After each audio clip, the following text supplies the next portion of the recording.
أعوذ بالله من الشيطان الرجيم.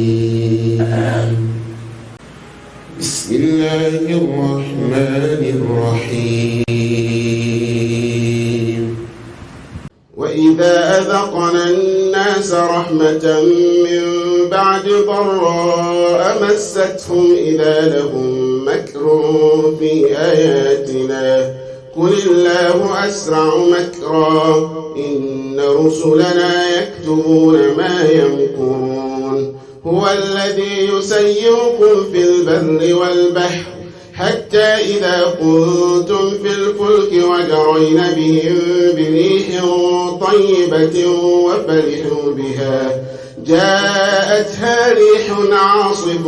وجاءهم الموج من كل مكان وظنوا أنهم أحيط بهم دعوا الله مخلصين له الدين لئن أنجيتنا من هذه لنكونن من الشاكرين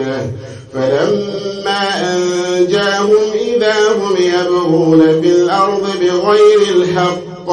يا أيها الناس إنما بغيكم على أنفسكم متاع الحياة الدنيا ثم إلينا مرجعكم فننبئكم بما كنتم تعملون إنما مثل الحياة الدنيا كماء أنزلناه من السماء فاختلط به نبات الأرض مما يأكل الناس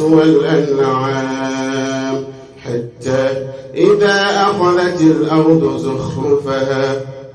وزينت وظن أهلها أنهم قادرون عليها أتاها أمرنا ليلا أو نهارا أتاها أمرنا ليلا أو نهارا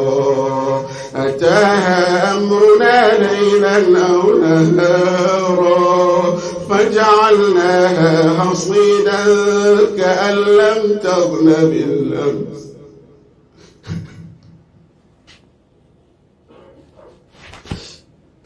فجعلناها حصيدا كأن لم تغن بالأمس كذلك نفصل الآيات لقوم يتفكرون والله يدعو إلى دار السلام ويهدي من